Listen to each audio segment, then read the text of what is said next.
Welcome, बहुत बहुत स्वागत है आप सभी का। मैं हूं कविता रंधन और लंबे वक्त से हम एक फैमिली एंटरटेनर मूवी का वेट कर रहे थे, तो जो वेट है वो खत्म हो गई है। वो फिल्म इन गलियों में, बिकॉज एक बहुत अच्छा मैसेज भी है इस फिल्म का। और इस फिल्म की टीम आज हमारे साथ मौजूद है। आइए सबका स्वागत करते हैं। The legendary actor Javed Jaffrey हैं आज हमारे साथ, विवान शाह और इस फिल्म के डायरेक्टर अविनाश दास। बहुत बहुत स्वागत। Thank you so much for making this film. Avinash, मैं आपसे शुरू करना चाहूँगी बिकॉज बड़े लंबे टाइम के बाद एक ऐसी फिल्म, एक ऐसा मैसेज, एक ऐसी थीम सुनने को मिला जिसको सुनकर अच्छा लगा। बिकॉज हमारा देश जो है वो जाना ही जाता है यूनिटी इन डाइवर्सिटी के लिए, ना कि लड़ाइयों के लिए, राइट?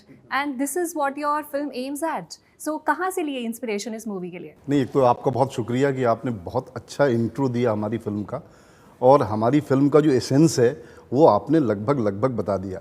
हमारे बचपन में नहीं होता था कि महान पारिवारिक चित्र में, तो ये वो फिल्म है कि ये दौर ऐसा है, ये समय ऐसा है कि इस समय में जो हम कहानी लेकर के आए हैं वो दो लोगों, दो समुदायों को जोड़ने वाली कहानी है ना? तो जो कि बहुत ज़रूरी है। भाषाओं के मजहब नहीं होते, सब्जियों के मजहब नहीं होते, इस तरह की जो चीज़ें हैं वो हमारी फिल्म में है। और ये हमारा दायित्व है, ये हमारा कर्तव्य है कि आज के समय में इस तरह की फिल्म हम सोचें। तो कहाँ से सोचें, क्यों आया ये थॉट, ये सब खुला पड़ा है हमारे समाज में, तो यही है। राइट। जावेद जाफरी जी, आपसे बहुत सारे सवाल हैं, पर अभी मैं आपको सबसे पहले थैंक यू बोलना चाहूँगी for making our childhood so memorable.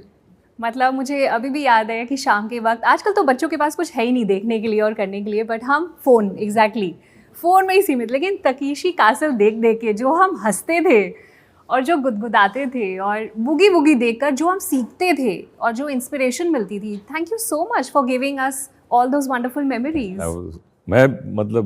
मैं खुशकिस्मत हूँ, एक रहमत है कि मैं ऐसे शोज़ से जुड़ सका जो इतना परमिएट करते हैं, रीच आउट करते हैं बच्चों को, फैमिली को। तो मैं अपने आप को खुशकिस्मत समझता हूँ कि आई गॉट द अपॉर्चुनिटी कि ऐसे शो में मैं शामिल हो सकूँ, एक हिस्सा बन सकूँ।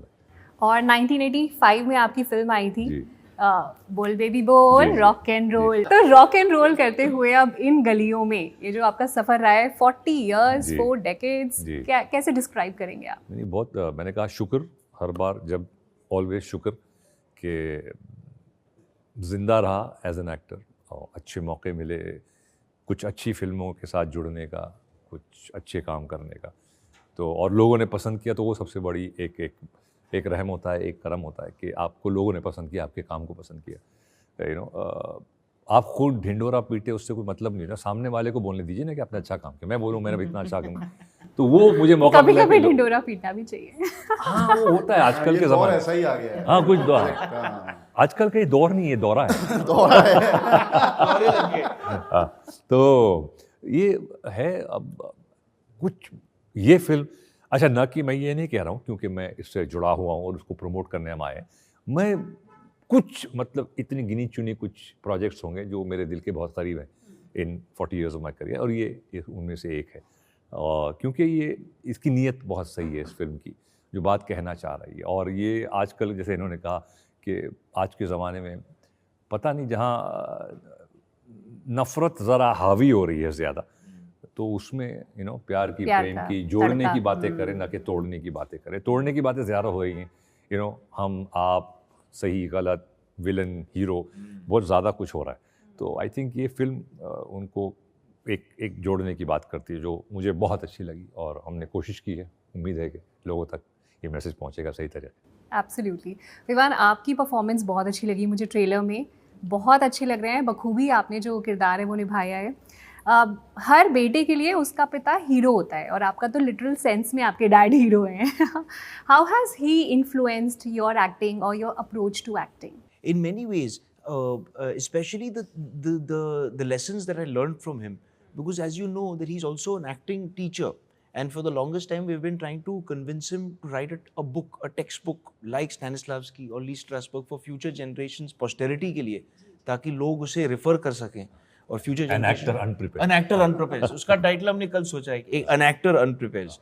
तो उनकी जो theories हैं और उनकी जो प्रैक्टिस है और उनकी जो वर्कशॉप्स वगैरह में उनके साथ थिएटर में भी काम करके जो कुछ भी सीखा मैंने, उसे अपनाने का मौका दिन ब दिन मिलता है सेट पे हर दिन। जैसे एक छोटा सा उदाहरण देता हूँ आपको कि ही always stresses the relationship with objects. तो इसमें जब, क्योंकि हम सब्जी वाले का रोल कर रहा था, हाँ. तो हर एक भाजी और हर एक चीज के साथ, हर फल के साथ एक रिश्ता होना जरूरी था। फॉर इंस्टेंस इफ, जैसे that's the reason why certain method actors जैसे डैनियल डे लुइस वगैरह, अगर उनको टेलर प्ले करना है तो वो असल में टेलर बन जाते हैं।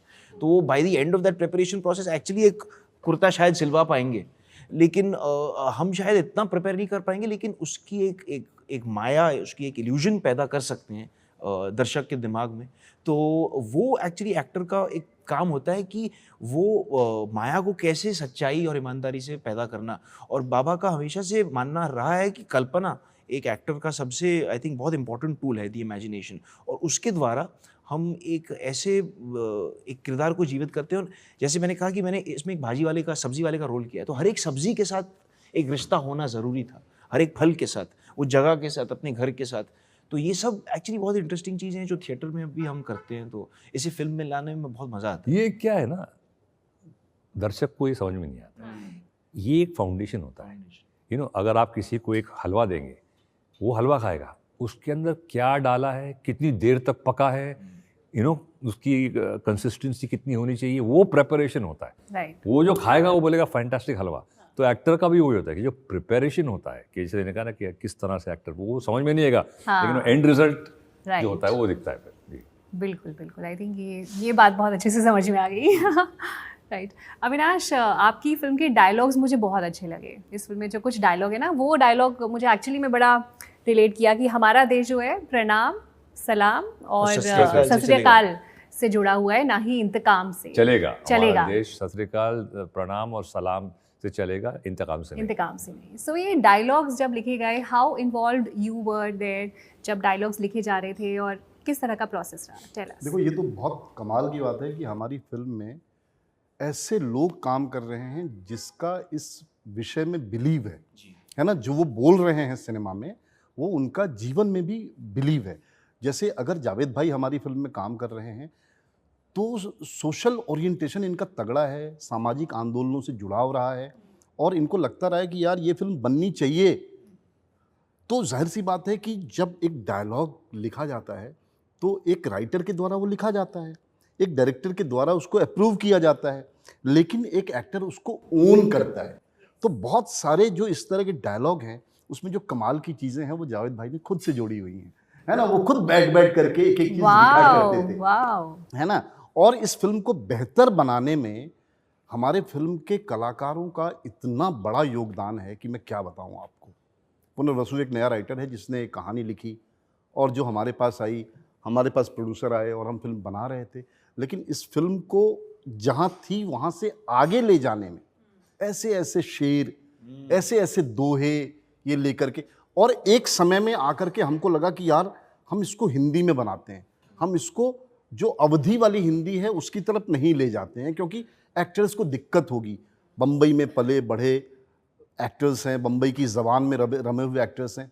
लेकिन मुझे, आपको याद है जावेद भाई, आपने कहा कि नहीं यार, हाँ करते हैं ना, इसी में करते हैं जी। विवान ने मुझसे कहा कि यार सर, मतलब मज़ा आ रहा है, इसी में करते हैं। एक लड़की जो अंग्रेज़ी ही बोलती है, जो हिंदी भी पता नहीं, मतलब आम बोलचाल की भाषा में नहीं है उसके, वो अवधि वाली हिंदी बोल रही है, बहुत कायदे से बोल रही है, अवंतिका, है ना। तो ये सारा क्रेडिट इन लोगों का है। मेरा क्या है इस दुनिया में सब कुछ लिया उधार, सारा लोहा इन लोगों का अपनी केवल धार। अरे बहुत सही धार है sir. No, but it's very important because आजकल जहाँ सिनेमा जिस तरह का आ रहा है, कैजुअल डायलॉग्स लिखे जा रहे हैं जो शायद याद भी नहीं रहते, पर डायलॉग्स की कितनी इंपॉर्टेंस है ना। मतलब आज भी जहाँ हम खड़े होते हैं, लाइन वहीं से शुरू होती है। मतलब ग्रोइंग अप तो हम यही डायलॉग सुन सुन के बड़े हुए हैं ना। सो इट्स इंपॉर्टेंट कि आने वाली जनरेशन को भी कुछ ऐसे आइकॉनिक डायलॉग्स देके जाएं। नहीं, देखिए, वो आपने बहुत अच्छी बात की। एक थे मुग़ल आज़म के डायलॉग, जो बहुत, मतलब हम उर्दू में कहते हैं सकील, एक टफ है, वो अल्फाज सबको समझ में आते। सलीम जावेद साहब ने क्या किया, कादर खान साहब का क्या था, फिलोसॉफिकल, थोड़ा शायराना। सलीम जावेद साहब ने क्या किया, बहुत ही रोज़मर्रा की ज़बान में एक के सुना है कि लिफ्ट की दीवार के कान नहीं होते, और जाओ पहले उस आदमी का साइन ले, तो ये बड़ी आसान ज़बान है और वो समझ में आती है और रिलेटेबल होती है। तो इस फिल्म में भी हमने डायलॉग, हाँ जब शेर या दोहा पढ़ना है तो हमने वो कर दिया, लेकिन जो बाकी के डायलॉग है ना वो एक रोज़मर्रा की जो सड़क की ज़बान है, जो गलियों की होती है, जो उन्होंने बोली है, अवंतिका ने बोली है, हमने भी कोशिश, क्योंकि मेरा एक ख़ास तौर पे जब मैं अवंतिका के साथ में अलग से हूँ ना, तब मैं अवधि, वो एक पर्सनल मोमेंट है। जब मैं लोगों के साथ हूँ तब मैं नॉर्मल हिंदी उर्दू की भाषा, जो हिंदुस्तानी भाषा हम कहते हैं, तो ये हमने बहुत अच्छा रखा है कि भाई ये बहुत प्राइवेट मोमेंट है, तो वो अंदर की दबान है अवंतिका के साथ में हमने की है। लेकिन जब बाहर में आता हूँ तो मिर्ज़ा का जो कैरेक्टर है वो फिर उनकी नॉर्मल ज़बान बोलता है, तो ये बड़ा इन्होंने एक बहुत सही तरीके से बैलेंस करके हमने कोशिश की।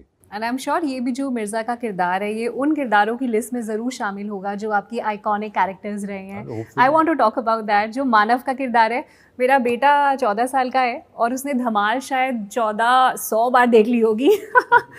मानव का जो किरदार है, iconic, such a simple character, लेकिन आज भी लोगों को याद है। सलाम नमस्ते में जो आपने किया वो लोगों को याद है। सो व्हाट इज़ योर की टू दीज आइकॉनिक कैरेक्टर्स? और फिलहाल इस मूवी की बात करें तो इन गलियों में जो मिर्ज़ा का किरदार है, आप ऐसा क्या करते हैं किरदारों के साथ कि वो? भाई देखिए, ये एक एक्टर की जिम्मेदारी भी है सबसे पहली, कि राइटर ने एक किरदार लिखा, एक उसका एक सोच थी, डायरेक्टर ने एक पूरा सोचा है कि किस तरह से एक ऑर्केस्ट्रा होगा और किस तरह से मैं कंडक्ट करूँ। एक्टर का क्या फ़र्ज़ होता है कि आप उसमें अपनी तरफ से क्या ला सकते हैं, वो उसका काम है कि मैं ऐड क्या कर सकता हूँ, क्योंकि बाकी तो सब कर रहे हैं, लिख दिया इन्होंने, डायरेक्ट कर लिया, सिनेमाटोग्राफर ने शूट कर लिया, आप क्या कर रहे हैं कि सिर्फ डायलॉग बोलना है। तो वो मेरी कोशिश रहती है कि मैं कि इस कैरेक्टर को किस तरह से अलग कर सकूँ। उसमें क्या होता है, एक जैसे इनका एक मेथड एक्टिंग होती है, मैं मेथड एक्टर नहीं हूँ, लेकिन मेरी एक अलग अप्रोच होती है रोल कि भाई ये बोलेगा कैसे, ये कहाँ से आया है और इसकी चाल कैसी होगी, यू नो, ये एक सिंटैक्स होता है। हम जब बात करते हैं तो एक, जैसे मैं ये आपसे बात कर रहा हूँ तो ये एक नॉर्मल मेरी एक ज़बान है, लेकिन अगर मैं इस तरह से बात करूँ तो चेंज हो गया सिंटैक्स। हाँ, तो पॉजेस कहाँ ले रहे हैं, डिपेंड्स वो आपका और फ्लो क्या होगा, तो वो आपका एज एन एक्टर एक जिम्मेदारी होती है। तो हम इसमें भी हमने कोशिश की, मिर्ज़ा जो है वो उसकी चाल अलग है, वो उसका बोलने का थोड़ा सा ठहराव है, आहिस्ते बोलता है, उम्र के हिसाब से है और सोच समझ के बोलता है। तो हमारी कोशिश, मैंने चाहे आपने कहा ना कि धमाल एकदम यहाँ है, मिर्ज़ा यहाँ है, सलाम नमस्ते इस तरफ है, यू नो, बीच में कहीं अभी मोहरे आई और सिंगर्स किंग में भी आपकी परफॉर्मेंस में वो अलग है। तो कैरेक्टर बनना पड़ता है। देखिए, लोग कहते हैं ना कैरेक्टर एक्टर, ये बहुत गलत डेफिनेशन है। हर एक्टर एक कैरेक्टर है। हाँ, बोलते हैं ये लीड है और ये कैरेक्टर एक्टर है, और ये क्या मतलब हुआ भाई? तो even the lead is playing a character. Exactly, but लेकिन अगर वही तो होता है तो एक्टर का काम है कि वो कैरेक्टर बन जाए, यू नो। सो हम कोशिश वो करते हैं। अभी इसने भी जो किया कि यू नो एक सब्जी वाला सड़क में, एक थोड़ा टपोरी टाइप का, बट ये टपोरी बम्बईया नहीं, बम्बई नहीं, लौंडा, यहाँ का लौंडा एकदम। उसमें बहुत अंतर है, बहुत बहुत दिलचस्प बात है ये कि हर शहर के जो लौंडे होते हैं, जो जिस थिंग, जो बम्बई में तो हम टपोरी बोलते हैं उन्हें, लेकिन हर शहर का कल्चर अलग है। कानपुर का अलग होगा, दिल्ली का अलग होगा, एग्जैक्टली। और वो हमेशा से मैं बहुत फैसिनेटेड रहा हूँ इस बात से एक्चुअली। और ये एक्चुअली मोहल्लों की भी जो कहानी है, ये एक हमारे साहित्य में, हमारे फिल्मों में एक बढ़िया सी परंपरा है कि मोहल्लों की कहानी, एक शहर का एक चित्र खींचा जाता है, एक पोर्ट्रेट बनाया जाता है, और उससे तो कई दूसरे शहर वालों को एक झांकने को मिलता है अंदर की, ये शहर में कैसे होता होगा सब कुछ। तो ये हमेशा बहुत दिलचस्प चीज़ें हैं। ये डायरेक्टर का काम होता है कि भाई ये माहौल बनाना और सही तरीके से, जेन्युइनली। देखिए, कभी कभी जैसे इन्होंने कहा ना, कॉम्प्रोमाइज़ करना पड़ता है। हम एकदम ठेठ भाषा रखेंगे समझ में नहीं आए, तो थोड़ा डाइल्यूट करना पड़ता है क्या, ताकि लोग समझ सकें। तो वही इन्होंने किया कि भाई ज़बान को थोड़ा डाइल्यूट किया, न कि वो एग्जैक्टली ठेठ रखा। और छोटी चीज़ें जो होती है, बैकग्राउंड में लोग कपड़े कैसे पहनते हैं, उन पीछे से कोई क्या, कुछ एक वहाँ का लोकल मुहावरा होता है, यू नो, अभी दिल्ली 6 में जाएगा, इससे बोलिए भाई कहाँ को जाएगा तू, तो ये यहाँ की ज़बान अलग है। तो हमने कोशिश की है, यू नो, अविनाश भाई ने बहुत एक अच्छा एक माहौल बनाया। दीवान, जब आप किसी प्रोजेक्ट पे काम करते हैं, स्क्रिप्ट पे काम करते हैं, तो घर पे ज़्यादा आप मम्मा से, पापा से किससे ज़्यादा सपोर्ट लेते हैं या गाइडेंस लेते हैं? नहीं, मैं अभी कोशिश करता हूँ कि उन्हें तंग ना करूँ ऐसी चीजों को लेकर के।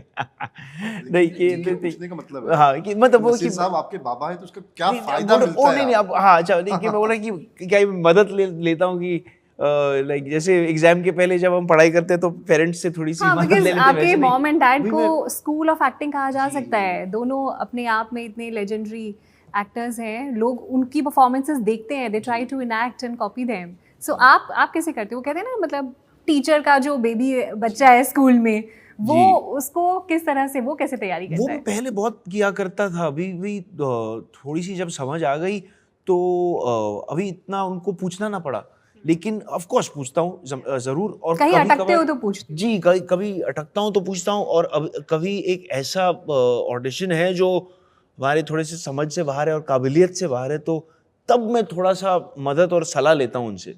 लेकिन ज़्यादातर मैं एक्चुअली थोड़ा सा अपने आप कोशिश करता हूँ कि खुद मैं एक परफॉर्मेंस क्रिएट कर पाऊँ ताकि उन्हें गर्व हो। जैसे इस Wow. फिल्म को देख करके उनको खुशी हुई कि मैंने उनसे बिल्कुल भी मदद नहीं ली हरिया को क्रिएट करने में, अच्छा। और उनको गर्व होता है उनका ऐसी क्या चीज़ों पर। फीडबैक था दोनों का आपकी उनको परफॉर्मेंस को लेके? उनको फिल्म बहुत बढ़िया लगी। जावेद सर का काम देख के बाबा तो थोड़े से इमोशनल हो गए। He was very affected by Javed sir's performance and by Avinash sir's direction and they really loved the film deeply. You're very affected by it. नहीं, वो मैंने हम साथ में बैठे थे, साथ में बैठ के मैं देखे, उनके जी। बाजू में बैठा था मैं। एक आपका किस्सा है नसीर सर के साथ, वो शेयर करना चाहेंगे? आपने शायद प्रैंक किया था उन्हें। अरे वो वो तो- तो फोन पे, अरे वो तो पूरी फोन- साहब की आवाज निकाल हाँ, हाँ। कॉल आया So करता जब था। वो साथ रात में को- बैठे थे? नहीं, हम शेखर कपूर साहब थे, मजहर खान थे, हम रात को बैठे थे उनके यहाँ।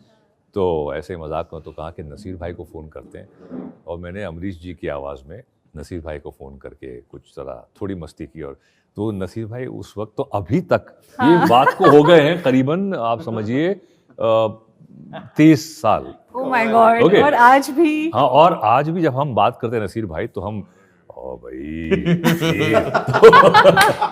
अरे एक फिल्म थी ढूंढते रह जाओगे, हाँ, उसमें जावेद सर ने बहुत मजेदार फिल्म है, आपको देखनी चाहिए। उसमें जावेद सर ने अमीश जी की बहुत अच्छी बट वो Imitation की थी। हमारा एक बहुत ऑब्वियसली मेरे लिए, मतलब एज एन एक्टर भी बहुत पसंद और बहुत इज्जत करता हूँ। मतलब he is one of the best in we have in this country, yes, absolutely. So दो लोगों को मैं यहाँ पे बहुत मानता हूँ एज एक्टर्स, एक है कमला हसन और एक है नसीर भाई। सो फॉर मी ये दो एक्टर जो हैं वो फुल, मतलब जो फुल पूरे एक तरह से एक रोल किरदार में एकदम जाके कुछ नया करने की कोशिश करते हैं। उनकी एक फिल्म थी, ज़्यादा चली थी, पेस्टन जी, विच वाज बहुत डिटेल वर्क किया था उसने, सो पार भी था। बट ऑफ Okay, कोर्स तो ये नहीं देखी। मेरे लिए, मतलब मैं बहुत नसीर भाई की एज एन एक्टर इज, तो जब उन्होंने मेरे पास बैठे थे और वो बोलते ऐसे नहीं, तो एकदम मुंह फट है, नहीं बहुत अच्छा काम किया तुमने, बहुत अच्छा काम किया। बहुत अच्छा बाबा और Wonderful. जावेद सर ना एक दूसरे को टीज करते रहते हैं। अब वो मुझे हमेशा कहते हैं, अच्छा तुमने ओवर डांस डांस किया। Over dance? Over dance. मैं बोला सर आपने ओवर एक्टिंग नहीं Overacting की, की, over मैंने dance। ओवर डांसिंग की। Oh my God, this is fun. जाते जाते आई थिंक हमने बहुत बातें कर ली, एक छोटा सा रैपिड फायर कर सकते हैं। One word that best describes your character इस फिल्म में। रंगीन। क्या? हाँ, सही। One word, rapid. अरे जिम्मेदार। चलिए, most memorable dialogue from the film. अरे इतने सारे थे यार। बहुत सारे हैं। मेरा तो वो था फेवरेट, प्रणाम सलाम वाले। प्रणाम वालेकुम। प्रणाम। वो अपने क्या नाम है उनका, भूल जाता हूँ वो जिनका ये राजीव ध्यानी। हाँ, राजीव ध्यानी, वो लखनऊ के हैं, राइटर भी हैं और यूट्यूब वीडियो करते हैं काफी। Okay. तो ये उनका था प्रणाम वालेकुम, अच्छा। तो इन्होंने अडेप्ट करके बोला कि चल इसको इस्तेमाल एक कर डायलॉग लेते है हैं। ना कि जीतेंगे तो रम चलेगा, हारेगा तो बम चलेगा। हाँ, हाँ। नहीं वो बहुत सी छोटी छोटी चीजें हैं Okay. फिल्म में जो हमने कही हैं। और एक्चुअली उसमें वो बहुत, मतलब वो हमने जब शूट किया था, वो जो उंगली वाला सीन है कि हाँ, बहुत हाँ। ताकत है। अब वो जवान बाद में आ गई तो हमने तो शूट कर लिया था। हमारी उन्होंने फिल्म भेजा तो मुझे ओह, कि देखो यार हमने फिल्म रिलीज नहीं की और जवान में इन्होंने ले लिया माल के। अब वो थॉट होगा, बट ऑब्वियसली हाँ। शाहरुख खान बहुत बड़े स्टार हैं, वो बोलेंगे तो फिर दुनिया, अब हम करेंगे, लोग बोलेंगे वहां से कॉपी Copy किया, पर किया। हमने पहले कर लिया था। ये यहाँ पे था सीन पहले। जी जी जी। राइट अच्छा वन थिंग आप दोनों अपना अपना बताइए that you always do before stepping on a set कोई ऐसा रिचुअल है जावेद सर जो आप फॉलो करते आ रहे हैं मैं एक दुआ करता हूँ कि इज्जत रख लेना, बस मेरी यही दुआ होती है। या जी जी, मैं भी दुआ करता हूँ। और एक बहुत ही छोटा सा किस्सा सुना था, बहुत खूबसूरत बात है एक्चुअली, जो एक महाराष्ट्रियन मेकअप मैन ने हमें ये बात बताई थी। हम एक नाटक कर रहे थे थोड़े टाइम पहले, और नाटक में ज़्यादातर कभी कभार मेकअप नहीं लगाना पड़ता है, और हर दिन हम शो कर रहे थे तो कई लोग लगाते, तो मुझे लगता था कि चलो यार नहीं लगाते यार, हर दिन मतलब बार बार जाके धोना पड़ेगा, तो मैं नहीं लगाता था कभी कभार। एक बार उन्होंने मुझे पकड़ा, बोला नहीं लगाना चाहिए। पता है क्यों?